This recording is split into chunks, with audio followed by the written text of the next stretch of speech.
অসমের বাক্সা জেলায় বন্ধ ইন্টারনেট। জুবিন মামলায় ধৃতদের স্থানান্তরের প্রতিবাদ। অসমের বাক্সা জেলার সামনে ধুন্ধুমার। পরিস্থিতি সামলাতে জেলায় ইন্টারনেট পরিষেবা বন্ধ। বাক্সা জেলায় অনির্দিষ্টকালের জন্য বন্ধ ইন্টারনেট। ভুয়ো খবর ও প্ররোচনা ঠেকাতে প্রশাসনের এই পদক্ষেপ।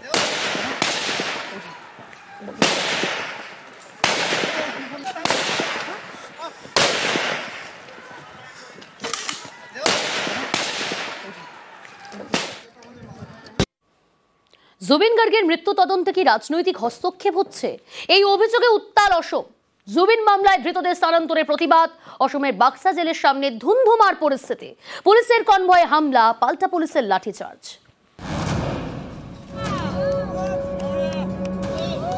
সিঙ্গাপুরে নর্থ ইস্ট ফেস্টিভ্যালে যোগ দিতে গিয়ে গত 19শে সেপ্টেম্বর রহস্যজনকভাবে মৃত্যু হয় জুবিন গার্গের। সাঁতার কাটার সময় মৃত্যু হয়েছে বলে জানায় সিঙ্গাপুর পুলিশ। বিদেশের মাটিতে অসমের ভূমিপুত্রের মৃত্যু সহজভাবে নেয়নি অসম। রাতারাতি দাবি ওঠে জুবিন মৃত্যুর তদন্ত হোক। মুখ্যমন্ত্রী হিমন্ত বিশ্ব শর্মার নির্দেশে জুবিন গার্গের মৃত্যু তদন্তের জন্য সিটও গঠন করে অসম সরকার।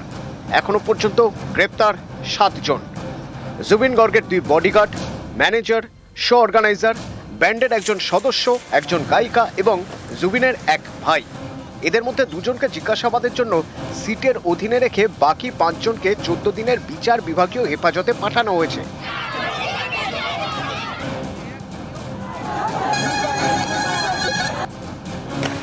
আগামী কয়েকদিনের জন্য অভিযুক্ত 5 জনের ঠিকানা অসমের বাক্সার মুসলপুর সংশোধনাগার।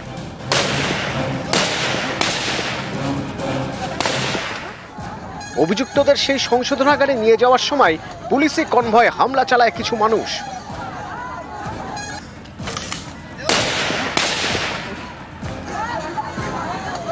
কনভয়ের গাড়ি লক্ষ্য করে পাথর ছুটতে থাকে জনতা। রাস্তায় টায়ার জ্বালিয়ে আগুন ধরিয়ে দেওয়া হয়। এরপর পাল্টা কাঁদানে গ্যাসের শেল ফাটায় পুলিশ, চলে লাঠি। সংশোধনাগারের 500 মিটারের মধ্যে কারফিউ জারি করা হয়েছে, মোতায়েন র্যাব। কিন্তু কেন এই বিক্ষোভ? প্রশ্ন উঠছে, অভিযুক্ত 5 জনকে কি লোকচক্ষুর আড়ালে রেখে ভিআইপি ট্রিটমেন্ট দিতে চাইছে পুলিশ? তাই কি গুয়াহাটি কেন্দ্রীয় সংশোধনাগারে না রেখে রাজধানী থেকে 100 কিলোমিটার দূরে বাক্সার সংশোধনাগার বেছে নেওয়া হলো? অভিযোগ, এর পিছনে রাজনীতি আছে। রাজনৈতিক প্রভাব খাটিয়েই অভিযুক্তদের শহর থেকে দূরে রাখার সিদ্ধান্ত। বাক্সার যে মুসলপুর সংশোধনাগারে তাদের রাখা হয়েছে, সেই সংশোধনাগারে আজ পর্যন্ত নাকি কোনো বন্দী রাখা হয়নি। এই 5 জনই প্রথম বন্দী। সোশ্যাল মিডিয়ায় ঝড় তুলছে #জাস্টিস ফর জুবিন গার্গ। সরকার কি সোশ্যাল মিডিয়ার ঝড়ে অস্বস্তিতে পড়েছে? তাই চোখের আড়ালে বন্দীদের রাখা হয়েছে, যাতে আস্তে আস্তে মানুষ সব ভুলে যায়, ধামা পড়ে যায় সত্যি। এই অভিযোগেই জেলের সামনে জ্বলল আগুন। অসমের মুখ্যমন্ত্রী হিমন্ত বিশ্ব শর্মার দাবি, অযথা রাজনীতি করা হচ্ছে, এতে বিভ্রান্তি বাড়বে। কেৱলমাত্ৰ ৰাজনৈতিকভাৱে কিছু লোকে নিজৰ অভিসন্ধি পূৰণ কৰাৰ বাবে ৰাজ্যত যি এক ভয়ানক পৰিৱেশ সৃষ্টি কৰিব খুজিছে, সি সঁচাকৈ গৰিহণাযোগ্য। আজি বাস্কাৰ কাৰাগাৰৰ সন্মুখত যি ঘটনা ঘটিছে, সি সঁচাকৈয়ে অত্যন্ত দুখজনক। কাৰণ অসমৰ দৰে এখন সভ্য দেশত বা ভাৰতৰ দৰে এখন সভ্য দেশত ন্যায় প্ৰদানৰ প্ৰক্ৰিয়া সম্পূৰ্ণ কৰাৰ বাবে আদালতৰ ওপৰত আমি সদায় আমাৰ বিশ্বাস রাখিবই লাগিব। পরদেশে জুবিনের মৃত্যুর খবর শুনে দিনভর কেঁদেছিল অসম। বাড়ি বাড়ি রান্না খাওয়ার পাট উঠে গিয়েছিল। শেষবার তাদের প্রিয় জুবিন দাকে দেখতে রাজপথে ছিল ঠিক ভিড়। কিভাবে মারা গেলেন জুবিন, উত্তর খুঁজছে অসম। জুবিন আবেগে জ্বলছে আগুন।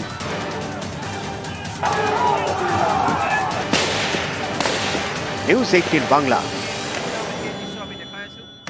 বালি পাচার তদন্তে ফের ইডির অভিযান। ইডির স্ক্যানারে বালি ব্যবসায়ীরা। আসানসোল ঝাড়গ্রামে ইডির হানা। আপনাদের জানিয়ে রাখবো, বালি পাচার তদন্তে ফের ইডির অভিযান। আরো ডিটেল জানাবে অনুপ রয়েছে আমার সঙ্গে। অনুপ, বালি পাচার তদন্তে আজ সকাল থেকে ইডির বিভিন্ন জায়গায় অভিযান শুরু করেছে, কোন কোন জায়গায় অভিযান? তো বালিবাজার তদন্ত ইডির পক্ষ থেকে আগে এসিআর করা হয়েছিল, তারপরে যে তল্লাশি করা হয়েছিল এবং দ্বিতীয়বার এই নিয়ে তল্লাশি অভিযান চলছে। কলকাতার বেন্টিং স্ট্রিট একটি জায়গায় ইডি অফিসার তারা কিন্তু সেখানে হানা সেখানে পৌঁছেছে। তাই আসানসোলের না, তিনটি তোমার কথা জায়গায় স্পষ্ট শোনা যাচ্ছে না,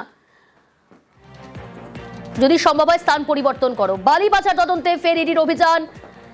আজ সকাল থেকে আসানসোল, ঝাড়গ্রাম বিভিন্ন জায়গায় ইডির তল্লাশি অভিযান শুরু হয়েছে।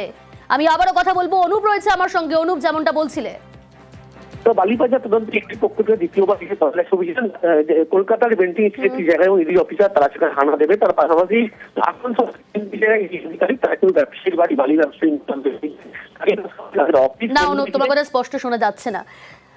আপনাদের জানিয়ে রাখবো, যেমনটা আমাদের প্রতিনিধি অনুপ বলছিল, আসানসোলে, ঝাড়গ্রামে, বর্ধমানে হানা কেন্দ্রীয় এজেন্সির, এমনকি কলকাতাতেও বালি পাচারে ইডির অভিযান। বেআইনিভাবে বালি তোলার অভিযোগ, ব্যবসার আড়ালে কালো টাকা সাদা, ব্যবসায় কিভাবে কারা টাকা খাটাতো তা জানতেই তল্লাশি। এদিকে আসানসোলেও কিন্তু এটির হানা। আসানসোলে হানা কেন্দ্রীয় এজেন্সির, বালি ব্যবসায়ীর বাড়িতে অভিযান। দীপক রয়েছে আমার সঙ্গে, অপর প্রতিনিধি দীপক। কখন থেকে ইডির অভিযান শুরু হয়েছে, কার বাড়িতে ইডির অভিযান, বিস্তারিত জানতে চাইবো। দেখো, আসানসোলে মুরগাসোলে বালি ব্যবসায়ী মালিক সলটিয়ার বাড়িতেই সকাল 7টা থেকে ইডি সদস্যরা এসে হানা দিচ্ছে। মূলত মানুষের বিরুদ্ধে অভিযোগ উঠেছে কি বালিঘাট, সরকারি বালিঘাট, সরকারি রাজস্ব ফাঁকি দেওয়া এবং বেআইনি ভাবে বালি উত্তোলন করে সেই অর্থ নয়ছয় করার অভিযোগ উঠেছে এবং মানি লন্ডারিং এর মাধ্যমে সে টাকা বিদেশে খাটানো হয়েছে, এমনটাই সূত্রের মারফত খবর পাওয়া যাচ্ছে। সেই ঘটনার তদন্তে এবার কেন্দ্রীয় সংস্থা এনফোর্সমেন্ট ডাইরেক্টর তার বাড়িতে হানা দিয়েছে। প্রায় 10 থেকে 12 জন সদস্য তারা বাড়িতে হানা দিয়েছে। ইতিমধ্যেই সকাল থেকে তাকে জিজ্ঞাসাবাদ করা হচ্ছে এবং বাড়ির বাইরে কিন্তু বাহিনী মোতায়েন করা হয়েছে। বাড়িতে কোনো অজানা ব্যক্তিকে প্রবেশ নিষেধ করা হয়েছে এবং ইতিমধ্যে তল্লাশি চালাচ্ছে। বেশ কয়েক ঘন্টা তল্লাশি হয়ে গেছে, যদিও তারা এখনো বেরিয়ে আসেনি। তল্লাশি জারি রয়েছে। বেশ। আসানসোলের পাশাপাশি ঝাড়গ্রামের কথা বলছিলাম আপনাদের, ঝাড়গ্রামে সেখানেও এটির অভিযান। ঝাড়গ্রামে ফের হানা কেন্দ্রীয় এজেন্সির, গোপীবল্লভপুরে সেখানে জেডি মাইনিং এর অফিসে তল্লাশি। আরো বিস্তারিত জানাবো, তবে তার আগে আপনাদের জানাচ্ছি বালি পাচার তদন্তে ফের ইডির অভিযান। ফের ঝাড়গ্রামে হানা কেন্দ্রীয় এজেন্সির, গোপীবল্লভপুরের অফিসে তল্লাশি। গোপীবল্লভপুর ও লালগড়ে বালি খাদানেও হানা।